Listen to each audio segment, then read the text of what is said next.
the students' responses. So the first part, let me say the first theme of the study, or the first objective, was on the perceptions, on how the students perceive this program. All the students were very positive about the program. They realized that it creates employment, they develop employability skills and all that. And the three placed students felt that the experience was in line with the learning outcomes. So they didn't have a problem with what they studied and what they have gained at the workplace. And then they learned about the different cultures, they gained technical skills and soft skills, and they were very, very positive. And when it comes to the challenges, first of all, the very first concern that they had was that almost 90% of the advertisements that are looking, or organizations that are looking for interns, they emphasize that they are specifically looking for Namibian citizens. They are looking for Namibian interns. So already by looking at the advert, they felt excluded. And then, so the feeling of isolation got in there, and that forces them to look for internship in their home countries. And the fact that they have to look for internship in their home countries while they have to do, maybe I should actually explain this. All these students have modules in their third year during the period that they have to go on internship. So meaning that the internship is open throughout the year, but then first semester, second semester, there are modules to do while they have to do internship. So that was a challenge to them, that it extends the period of study in the fact that either they have to drop out for that semester if they get internship, or they have to do the full modules, finish the modules, and then go to their home countries or locally in Namibia to do internship, which is a common challenge, I believe, with the national students as well. And so that prevents them from graduating on time, the modules and the internship at the same time, where they have to travel back to their home countries. And so they also complained about the limited to no support from coordinators before and during WIL, so they get lost in the process. So as international students, they feel that they need more attention, especially at the beginning of their study programs. They just need a bit of induction when it comes to this WIL program. And then they experience barriers between coordinators and supervisors. And this was raised by the student who did internship in Angola, saying that when she had to go into this specific organization, she had to look specifically for an English-speaking supervisor who could communicate with a WIL coordinator. And that was somehow challenging because then they had to make extra arrangements and. So the Congo DRC students, as I said, they are French, right?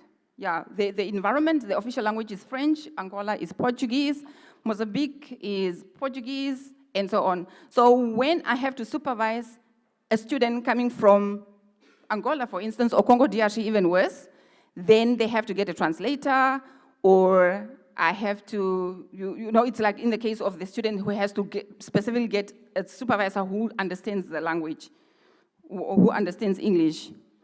So, and then the semester modules, I already talked about it. It's very overwhelming for the students to have these modules as well as WIL at the same time. And then lack of trust from coordinators when doing WIL in home countries. So what the students were concerned about is that when they go to, but then in this case, this one was actually talking about the experience of another. When this specific student went to home to do internship, because there was a disconnection between the coordinator and the student and the supervisor, one would say, the coordinator did not trust that that internship was done at an authentic organization. So, so they had issues thereafter. And then visits are not possible. Yeah, the physical visits are obviously not possible. I don't know how you deal with that. And then the online visits are also hampered by the language barriers between the coordinator and the supervisors. 2 minutes, okay, fine. And then the delayed study permits, that becomes the government issue, home affairs issues, and lack of support by WIL coordinators. I think that I already mentioned. So the last challenges is that, yeah, that one I also mentioned, looking at English-speaking supervisors in home countries, and then they feel threatened, somehow uncomfortable going around the city looking for internship. And then also this delayed graduations affect their life goals. It's like, I'll get to some of the views of the students directly from them, and where one said, I have plans to do my honors next year, 2025, but I can't do it because I still don't have internship, and most probably I have to travel to my country to go and do internship. And then annual renewal of study permits. Here in Namibia, which is different from the bit that I have read about South Africa, is that our study permits are renewed every year. You have to prove that you have registered, or most probably that you are going to study, and then they renew the permit. So what they are suggesting is that they want a study permit for the duration of the qualification that they're doing. Okay, so now implications, financial implications. Yeah, 1 minute, I believe. Yeah, financial implications, obviously extended, it's like the parents or the government or whatever they come from have to pay more when the period is extended. That is in terms of rent and traveling and, permit fees and so on. And then the affected career goals. So now participant 1, for example, said, if my period, if this all is going to affect me, then my government will withdraw my bursary or my loan. And then participant 10 said, I want to do honors in 2025. That's the example that I gave earlier. And I can't, I have to extend it to 2026. So what is going to happen to me the whole of next year?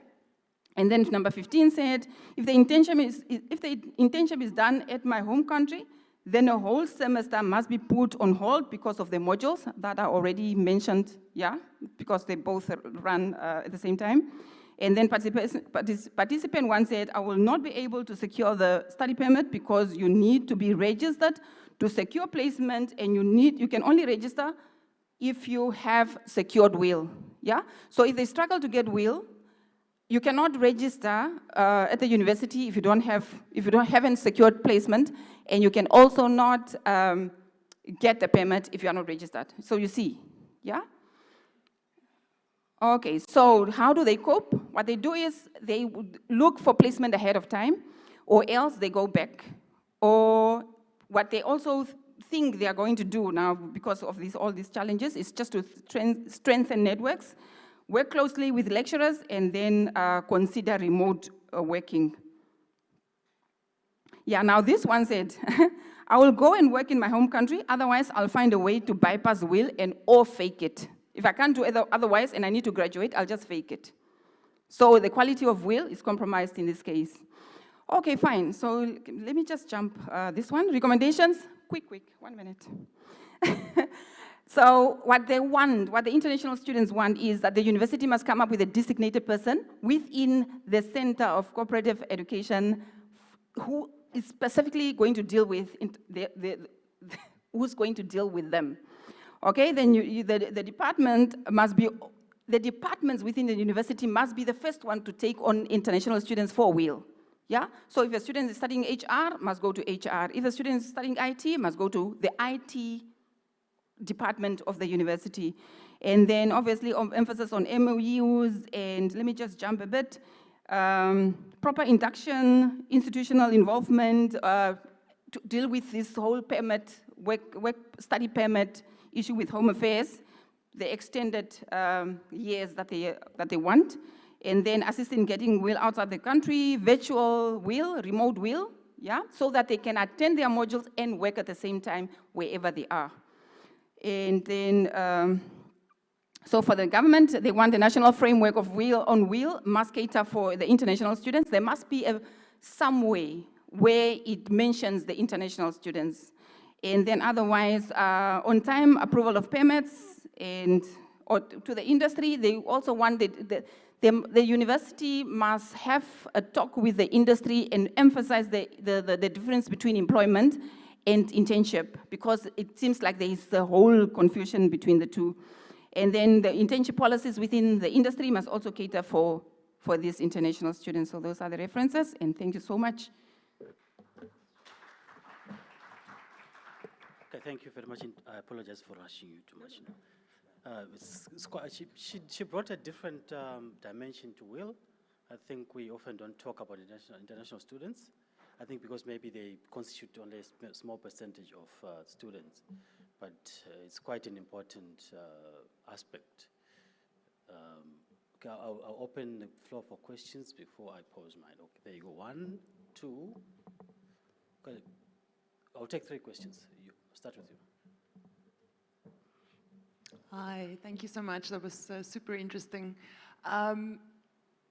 Just a quick question. I don't know if I missed it, but I know there's limitations in South Africa, particularly around the SETAs only fund South African citizens. Is there something similar in the Namibian context? Because that might be why employers would rather take Namibian citizens, and that might be another obstacle or challenge.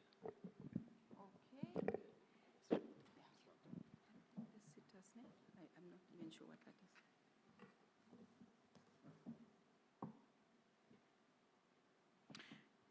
Can I go ahead? All right, thank you so much. Thank you so much for the presentation.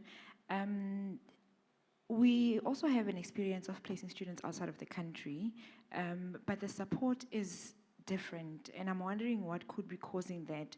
We work through an agency that is linked to, well, that's a link between the international country and South Africa, and they are based in South Africa. So the partnership would be the government, the agency, the SETA, and then the college.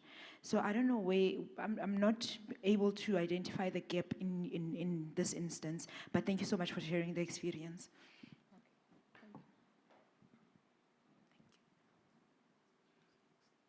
Do we have another question? Okay. There at the back. SETAs are just government agencies that funds them. Thank you for the presentation. I think the issue that I just wanted to raise is the issue that has been raised earlier on of triangulation. I think what I'm missing here, mainly are the policies from the Namibian University, which talks specifically to partnerships. Because the question is, are there existing partnerships, and what is entailed in those partnerships if there are so many struggles? Because those learners, have registered, and the university is very much aware that, they do have students who are coming from other countries. But from the research itself, it did not even touch on the issue of policies and also partnerships, that maybe that's an area that needs to be strengthened. And also with regard to the recommendation, you did not touch on that issue. Then the last issue, I just want to touch on one issue, because as you are speaking about the international, will, what comes into my mind is there is currently a shift based on, trends, whereby now you have employers who will be hiring mainly on skills rather than, qualification. And also that it has also an element of, talent mobility. You spoke about remote work, people working from one country, for another country. In terms of will, because I think the issue that you are raising, especially your study was focusing mainly on international, how can you bring this, together? Talent mobility, it will also give that exposure so that they will be able maybe to work, internationally. If this could be mastered, especially when we talk to will programs specifically. And lastly, the issue that I raised, that is also affecting qualifications and also the skills that we need to focus on, since there is this shift currently. Industry will be focusing more on skills rather than a qualification. Thank you. Okay, thank you, colleagues. I think we'll cut it there, and she will respond to the questions. And the co-author, you also requested by your colleague to face the firing squad. Okay. No, thank you so much for the questions. Talking about CETAs, yeah, I'm not familiar with the environment and the systems, but then she will be able to answer because she has been around for some good years. Short. Thank you. Thank you. I'm Petrina from Namibia. I think regarding the funding, or rather, let me answer the question on policies first, because then it will touch onto the funding as well.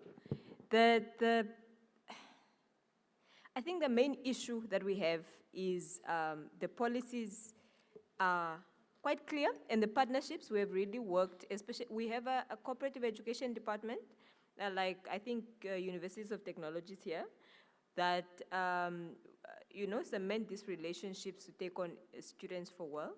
And those have worked well, but with international students, we have, I think it's a lack of a labor relations or labor issue, where even though it says in the permits that the students can work while they're studying, the Labor Act or organizations themselves in their policies do not just allow.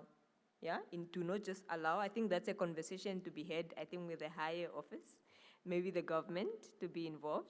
We are busy with as a nation, the National Framework for Well, where we have addressed that, and we hopefully that will now integrate, because only when it comes from the government, it really articulates to the Ministry of Labor and Ministry of International Relations and Foreign Affairs, so that the permits can at least enable. The problem is with the private sector. The labor law, the foreign affairs, the permits may say that, but they have their own, internal HR or something like that, that strictly take Namibian citizens first. And because we are a country of only 2.4 million, our industry is really limited. So it's really a challenge that we are hoping, once the government has that framework in place, then that can really answer some of these questions. I wanted to find more about the funding of the city. We don't have funding. We don't have CETAs in Namibia. So with funding in general for WIL, our students, we mainly rely on the organizations. Yeah, as an institution, we're trying to come up with a strategy so that the student can also get some sort of funding. We have private organizations that have come on board to create something like CETAs, but for internships, yeah? So it's an internship program where organizations bring up a funding system so that students can be placed anywhere and be funded like that. It really works like a CETA, but it has only been around for like 2 years now. So we are in the beginning stages. And those ones strictly ask for Namibian students. So that's where we are at. Yeah, and I wanted to find out more about the agency, and how does it work? Does then the university have to get to have a relationship with the agency, and how is it coordinated? How is the process with working with the agency? Or we can have a conversation. Yeah, thank you. Oh, yes. The issue of triangulation and MOUs, we take note of that. We're working on it. In our partnerships, we inclusive. we're inclusive of all students, and our memorandums of understanding and memorandums of agreements with WELL are clear that the students, can be taken, and all international students or all inclusive. But we're struggling with organizations saying, it's up to us who we want to take. And with our extremely lack of opportunities and high unemployment rate, Namibian students always take priority. Yeah.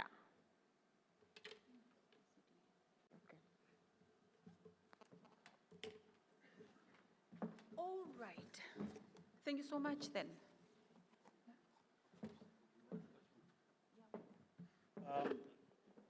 Colleagues, thank you very much for being a wonderful audience.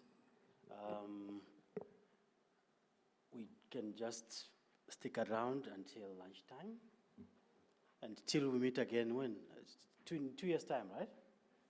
Yes, in 2 years' time. Thank you very much.